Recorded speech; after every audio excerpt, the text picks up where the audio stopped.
Hello everybody, Pascal here from Neutrality Studies. Halo semuanya, Pascal di sini dari Neutrality Studies dan rekan sekaligus teman saya Harry Berger baru saja merilis wawancara baru, kali ini dengan analis dan komentator Suriah Kevork Almasian tentang apa yang sedang terjadi di Suriah saat ini. Seperti sebelumnya, saya akan memperlihatkan 10 menit pertama sebagai cuplikan. Jika Anda tertarik dengan seluruh diskusinya, silakan kunjungi kanal milik Harry sendiri, No Tribe. Tautannya akan saya cantumkan di deskripsi di bawah. Silakan tonton seluruhnya. Ini dia.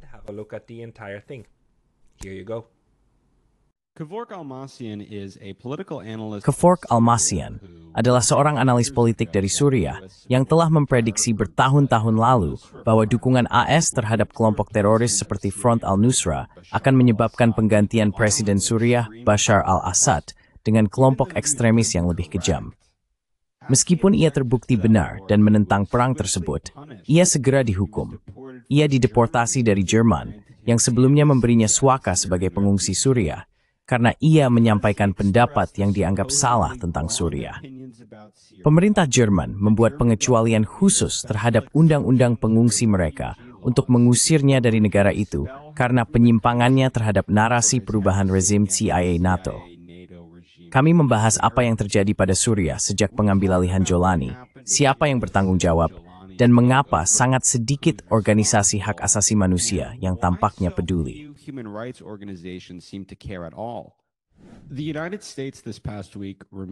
Amerika Serikat minggu lalu menghapus mantan teroris Al-Qaeda yang kini menjadi Presiden Suriah, Abu Muhammad al-Jolani, dari daftar teroris asing.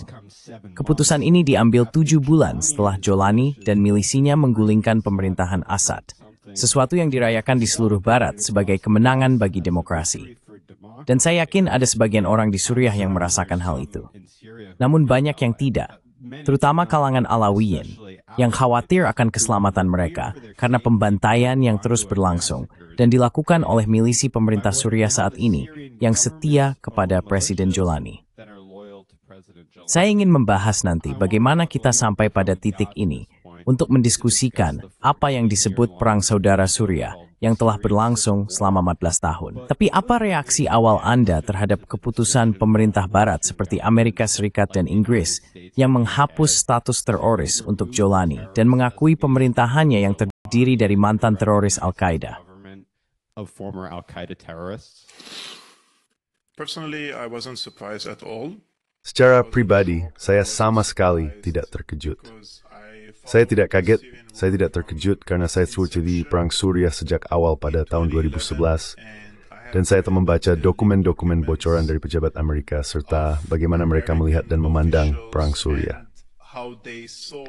Saya akan memberikan beberapa contoh. Pada tahun 2012, Badan Intelijen Pertahanan Amerika menyiapkan sebuah laporan dengan evaluasi mereka terhadap konflik di negara tersebut, yang pada tahun 2012 sudah menjadi perang panas. Itu adalah sebuah pemberontakan, dan ada banyak pihak yang bertempur melawan pemerintah Suriah atau mantan pemerintah Suriah.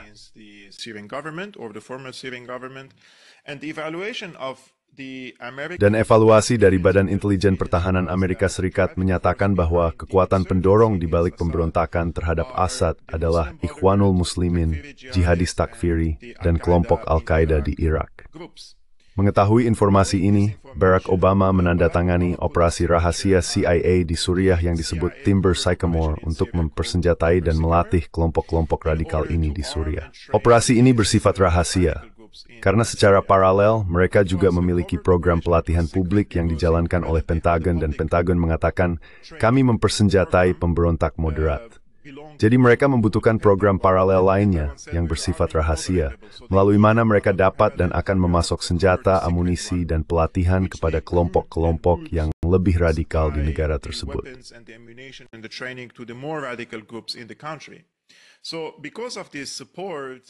Jadi karena dukungan militer AS ini, yang disalurkan melalui 2 ruang operasi militer di Turki dan Yordania, di Turki disebut MOM dan di Yordania disebut MOSI, ruang operasi militer tersebut terdiri dari Saudi, Qatar, Turki, Yordania, Amerika, dan Inggris.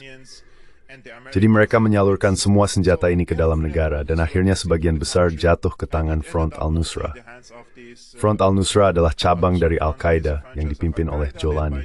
Jolani kemudian digambarkan sebagai sekutu potensial Amerika Serikat oleh tidak lain dari Jake Sullivan, karena Jake Sullivan mengirim email kepada mantan bosnya Hillary Clinton yang pada dasarnya mengatakan, kutip, Al-Qaeda ada di pihak kita di Suriah.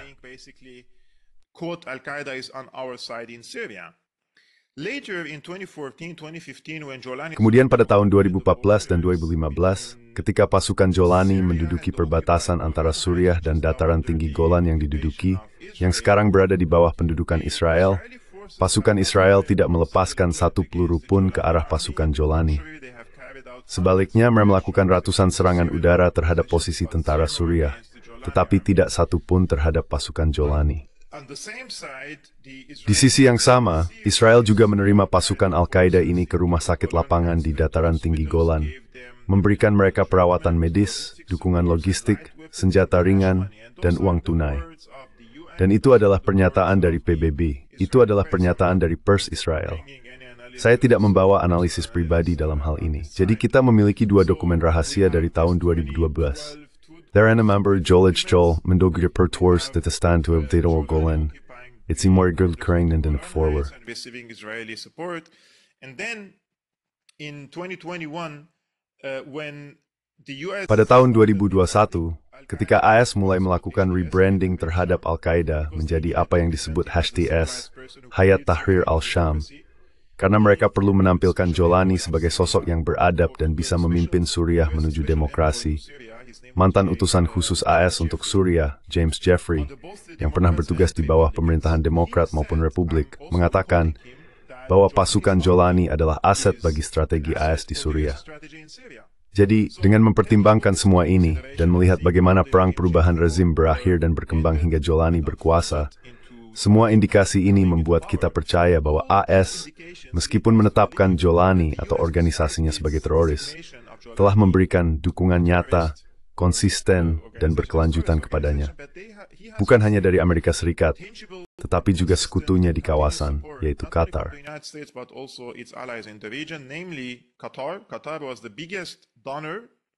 Qatar adalah donor dan pendukung keuangan terbesar bagi pasukan Jolani. Setelah itu, Turki. Arab Saudi tidak banyak mendukung Jolani karena mereka memiliki kelompok proksi lain, seperti Jaish al-Islam dan Ahrar al-Sham. Jadi Qatar, Amerika, dan Turki memainkan peran penting dalam membawa Jolani ke tampuk kekuasaan. Sekarang setelah ia berkuasa, mereka tidak normalisasi dia. Tidak bisa mendukung atau menerimanya sebagai pemerintahan yang sah, kecuali mereka mencadia atas kepalanya dan juga mencabut sanksi terhadapnya.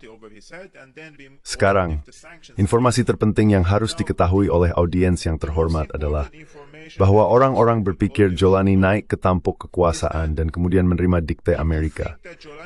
Tetapi nyataannya tidak demikian.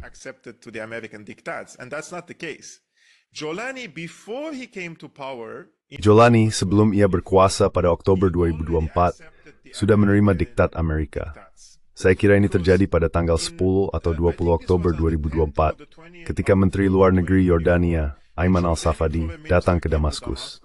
Ia membawa daftar tuntutan dari Amerika dengan mengatakan, lihat, Amerika dan Israel telah membunuh Hassan Nasrallah, Sekretaris Jenderal Hizbullah, yang merupakan teman dekat dan sekutu Anda.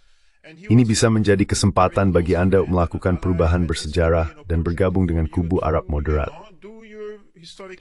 Dan apa itu kubu Arab moderat? Itu adalah Yordania, Arab Saudi, UAE, negara-negara Arab yang telah menormalisasi hubungan dengan Israel, baik secara diam-diam maupun terbuka. Mereka berkembang di payung tujuan kebijakan luar negeri AS di kawasan tersebut.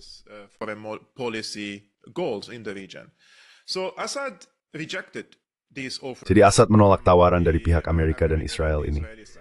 Dan hanya 3 minggu kemudian, Jolani menyerang Aleppo. Jadi itu sama sekali bukan kebetulan. Ini sangat penting, karena mereka tidak akan memberi lampu hijau kepada Jolani untuk menyerang Aleppo dan kemudian maju ke Damaskus, kecuali mereka yakin bahwa dia sudah menandatangani dan menerima diktat Amerika.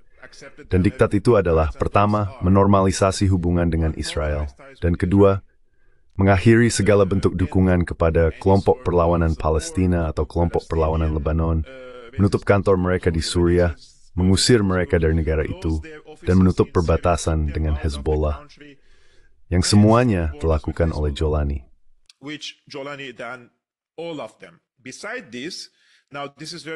Selain itu, ini sangat penting karena di bawah pemerintahan Assad, warga Palestina diperlakukan setara dengan warga Suriah. Mereka bisa mendapatkan layanan kesehatan gratis dan pendidikan gratis, serta diperlakukan seperti warga Suriah di negara itu. Sekarang, Jolani telah mencabut status ini dari mereka, dan mereka tidak lagi disebut sebagai warga Palestina Suriah. Mereka sekarang disebut sebagai penduduk Palestina. Yuthalaties Larix therefore the Tebaran Worshkursura.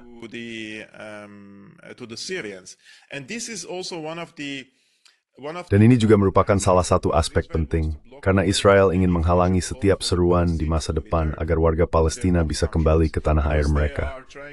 Mereka berusaha mengusir lebih banyak warga Palestina dari Palestina, terutama dari Gaza, dan Jolani bekerja sama dalam hal ini.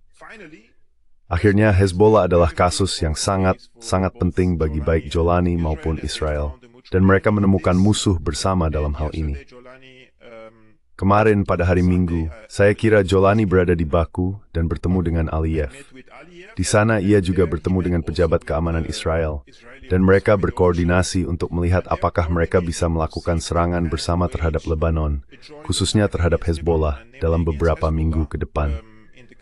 Itulah sebabnya sekarang ada banyak diskusi dan gejolak di dalam Lebanon sendiri. Orang-orang takut tentara Al-Qaeda pimpinan Jolani pada dasarnya akan menyerang Lebanon. Jadi saya tidak terkejut. Reaksi saya mereka menutup strand utstat, ditara bezeker operasi perberizikan, atau menawad, tinterbroadkan ord think dosen betmau asep mentwurs to strategi Amerika, to sebut. For the American strategy in the region.